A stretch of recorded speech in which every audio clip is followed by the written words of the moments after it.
নমস্কার বন্ধুরা, আশা করছি তোমরা সবাই ভালো আছো। আজকে আমি তোমাদের সাথে এই হাঁসের ডিজাইনটি শেয়ার করব। আর তোমরা আমার চ্যানেলটিতে নতুন হলে অবশ্যই আমার চ্যানেলটিকে সাবস্ক্রাইব করো আর পাশে থাকা বেল বাটনটিকে প্রেস করো। তো চলো এবার আমরা ডিজাইনটি দেখে নেব। এটা আমি আগের থেকে তৈরি করে রেখেছি, তোমাদেরকে আমি ঘর সংখ্যাগুলো বলে দেবো। দেখো, এখান থেকে তোমরা 5টি ক্রসটিসের গ্যাপ রেখে যতটা বর্ডার করতে চাও সেটা জায়গা রেখে তোমরা 5টি ক্রসটিসের গ্যাপ রেখে তারপর সেলাই করা স্টার্ট করবে। তো এখানে 1 2 3 4 5 6 7 8 9 10 11 12 13টি ক্রসটিস আছে।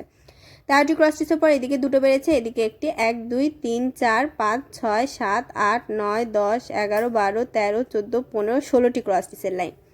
এই 16টি ক্রসটিসের আরেকটি লাইন আমি তৈরি করেছি একই লেভেল রেখে। এখানে একটি বাড়িয়ে এখানে 5টি ক্রসটিস তুলেছি, তারপরে দুটো গ্যাপ, তারপর 1 2 3 4 5 6 7 8 9 10 10টি ক্রসটিসের লাইন। আবার দেখো, এদিকে একটি বাড়িয়ে 3টে ক্রসটিস, তারপরে 1 2 3 4টে গ্যাপ, তারপরে 1 2 3 4 5 6 7 8 9 10 11টি ক্রসটিসের লাইন। এবারে আমি এর ওপর বরাবর একটি ক্রসটিস তুলেছি, এখানে 3টে গ্যাপ, 1 2 3 4 5 6 7টি ক্রসটিস, আবার দুটো গ্যাপ, তারপর 1 2 3 4টে ক্রসটিসের লাইন, আর এখানে একটি গ্যাপ। এখানের থেকে দেখো, এই লাইনটির পরের থেকে কিন্তু এর পরবর্তী 1 2 3 4টে লাইনের এদিকে লেভেল সমান ছিল।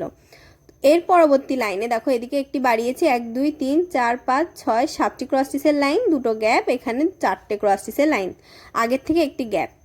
তো এটুকু কিন্তু কমপ্লিট হয়ে গেছে। এই লেভেল সমান রেখে 3টে, এখানে একটি গ্যাপ, আবার এদিকে বাড়িয়ে 3টে ক্রসটিসের লাইন, এখানে লেভেল সমান রেখে 4টে ক্রসটিসের লাইন, আবার এদিকের থেকে 3টে, উপরে আরেকটি 3টে ক্রসটিসের লাইন।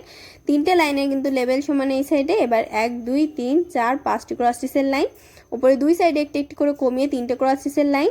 আর এটা দেখো, এখান থেকে এই দুটোর এখান থেকে 1 2 নম্বরটি কালো, এখানে আবার সাদা, আবার এই বরাবর এসে দুটো ক্রসটিস সাদা রঙের, এখানে একটি ক্রসটিস লাল রং সাদা রঙের, আবার কৌণিক বরাবর একটি, আর চারপাশে আমি বর্ডার তৈরি করে নিয়েছি